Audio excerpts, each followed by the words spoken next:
मैं तुम्हारा भविष्य हूँ। इस रोंगटे खड़े कर देने वाली लाइन की खामोशी को जरा महसूस कीजिए। आज के इस विजुअल ब्रेकडाउन में हम एक बेहद ही खौफनाक और रहस्यमयी घटना की गहराई में उतरने वाले हैं। एक ऐसी कहानी जो हमारे सबसे सुरक्षित समझे जाने वाले ठिकानों यानी हमारे अपने घर पर सवाल उठाती है। तो एक इन्वेस्टिगेटर की तरह हम इस अलौकिक घटना की हर एक परत को खोलेंगे और समझेंगे कि असली खौफ कैसे काम करता है। आज के हमारे इस विश्लेषण का विषय है the 2 AM doppelganger anatomy of a nightmare. यहाँ हम एक ऐसी घटना को डिकोड करने जा रहे हैं जहाँ एक भयानक सपना जीते जागते सच में बदल जाता है। और यकीन मानिए, ये महज कोई मामूली डरावनी कहानी नहीं है, बल्कि एक इंसान पर हुए मनोवैज्ञानिक और शारीरिक हमले का रूह कपा देने वाला सिलसिलेवार ब्यौरा है। जरा सोचिए, एक बहुत ही खौफनाक सवाल। क्या होता है जब बंद दरवाजे के बाहर खड़ा कोई पहले से ही फोन के अंदर मौजूद हो? मतलब जब खतरा एक ही समय में बाहर भी हो और मुट्ठी में भी। तो इंसान कहाँ भागेगा? कोई रास्ता नहीं बचता है ना। चलिए सीधे इस कहानी में चलते हैं और देखते हैं कि ये खौफनाक सिलसिला आखिर शुरू कैसे हुआ। तो शुरुआत होती है द फर्स्ट मिडनाइट कॉल से, यानी कमजोरी की पहचान। कहानी है आर्यन की, शहर में अकेले रहने वाले एक आम स्टूडेंट का जीवन जो पूरी तरह से नॉर्मल और कह सकते हैं थोड़ा उबाऊ था। लेकिन उसे अंदाजा नहीं था कि उसका ये अकेलापन ही उसकी सबसे बड़ी कमजोरी बनने वाला था। ये पूरा खौफ ना एक बहुत ही सख्त टाइमलाइन पर काम कर रहा था। रात 1, रात 2 और फिर रात 3, और हर बार समय बिल्कुल ठीक 2 बजे। ये कोई इत्तेफाक बिल्कुल नहीं था। ये एक बेहद सोची समझी साइकोलॉजिकल योजना थी, एक ऐसा भयानक शेड्यूल जिसे आर्यन किसी भी कीमत पर तोड़ नहीं सकता था। तो होता क्या है, पहली रात ठीक 2 बजे आर्यन को एक अननोन नंबर से कॉल आता है। वो फोन उठाता है, कुछ सेकंड की अजीब सी चुप्पी होती है और फिर एक बहुत ही धीमी टूटी हुई आवाज आती है, तुम जाग रहे हो? अब इंसान का दिमाग अक्सर ऐसे अनजान खौफ को नकारने की कोशिश करता है। मनोविज्ञान में इसे नॉर्मलसी बायस कहते हैं। आर्यन ने भी ठीक वैसा ही किया। उसने इसे महज एक नेटवर्क इशू या किसी दोस्त का भद्दा मजाक समझकर टाल दिया और आराम से वापस सोने चला गया। लेकिन फिर आता है हमारा दूसरा भाग, escalation and the locked door, यानी जब खौफ बढ़ने लगता है और भौतिक खतरे की शुरुआत होती है। दूसरी रात, घड़ी में फिर बजते हैं 2 और इस बार खतरा अपना रूप पूरी तरह बदल लेता है। खौफ अब सिर्फ उस डिजिटल स्पेस तक सीमित नहीं था, वो भौतिक दायरे में उसके घर में प्रवेश कर रहा था। फोन पर एक खौफनाक चेतावनी गूंजती है, दरवाजा मत खोलना। जरा सोचिए, ये कितना अजीब और गहरा मनोवैज्ञानिक खेल था। जो शक्ति उसे डरा रही थी वही उसे अपना ही दरवाजा खोलने से मना कर रही थी। ऐसी स्थिति किसी भी इंसान के दिमाग में कन्फ्यूजन और दहशत दोनों एक साथ पैदा कर देती है।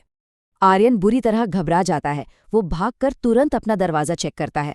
राहत की बात, दरवाजा अंदर से लॉक था, लेकिन जैसे ही वो पलटता है, ठक ठक ठक, दरवाजे पर दस्तक होती है। सोचिए, 1 सेकंड पहले जो दरवाजा आपने लॉक किया हो उस पे अचानक कोई दस्तक दे। हाथ पैर सुन पड़ जाते हैं। आर्यन अंदर से हिम्मत जुटाकर पूछता है, कौन है? लेकिन बाहर से कोई जवाब नहीं आता, सिर्फ और सिर्फ एक भयानक जमा देने वाला सन्नाटा। अब हम पहुंचते हैं तीसरे हिस्से पर, द डोपलगैंगर ब्रेक्स इन, हम शक्ल की घुसपैठ और वो आखिरी 2 बजे का कॉल। अगले दिन जब आर्यन ने अपने दोस्त रोहित को ये सब बताया तो रोहित ने इसे सिर्फ एक मजाक कहकर टाल दिया। इसका नतीजा क्या हुआ? आर्यन अब पूरी तरह से अकेला पड़ गया था और तीसरी रात उस शक्ति ने आर्यन को पूरी तरह तोड़ने के लिए 3 बहुत ही सिस्टमैटिक स्टेप्स लिए। पहला, एनवायरनमेंट पर कंट्रोल। कमरे की लाइट अपने आप झपकने लगी और पंखा रुक गया। दूसरा, निकटता का एहसास। फोन पर वही आवाज आई, मैं बाहर खड़ा हूं। और तीसरा, वो सबसे खौफनाक विकल्प, दरवाजा खोलो।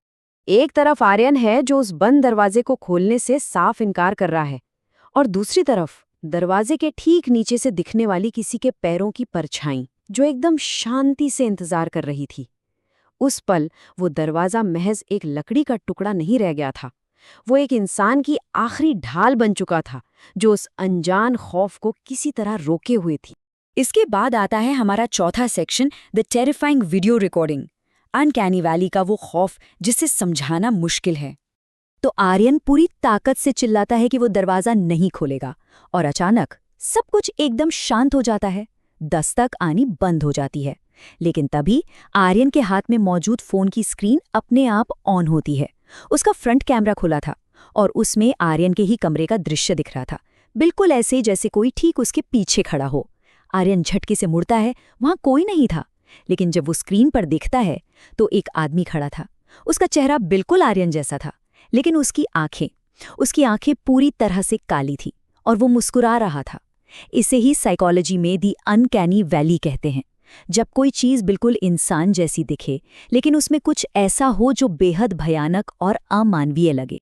और फिर फोन के अंदर से वो हमशक्ल मुस्कुराते हुए ये खौफनाक बात कहता है, तुमने दरवाजा नहीं खोला, इसलिए मुझे अंदर आना पड़ा। ये उस डॉपलगैंगर का भयानक तर्क था। वो भौतिक दीवारें, वो बंद दरवाजा उस डिजिटल और अलौकिक खतरे को नहीं रोक पाईं। डर के मारे आर्यन के हाथ से फोन छूटकर गिर जाता है, पल भर में लाइट बंद हो जाती है और पूरे कमरे में घुप अंधेरा छा जाता है। उस भयानक अंधेरे में आर्यन को अपने ठीक पीछे किसी की गर्म सांसों की आवाज महसूस होने लगती है और एक कांपती हुई फुसफुसाहट गूंजती है। अब तुम मेरी जगह लोगे। आर्यन चीखने की पूरी कोशिश करता है, लेकिन उसके गले से कोई आवाज बाहर नहीं आ पाती।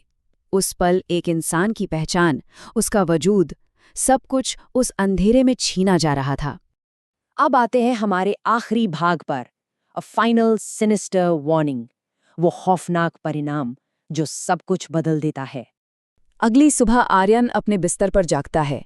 एक पल के लिए लगता है कि शायद सब कुछ महज एक बुरा सपना था, लेकिन ये झूठी राहत तब कांच की तरह टूट जाती है जब उसे अपने फोन की गैलरी में एक नया वीडियो मिलता है। इस वीडियो के दृश्य रोंगटे खड़े कर देने वाले थे। वीडियो में आर्यन खुद चलकर अपना बंद दरवाजा खोलता हुआ दिखाई देता है। दरवाजे के बाहर वही काले आंखों वाला हमशक्ल खड़ा है। वो हमशक्ल धीरे धीरे अंदर आता है और सीधे कैमरे की तरफ देखकर मुस्कुराता है। असल में आर्यन के ही एक रूप ने उस शैतान को खुद अंदर बुलाया था।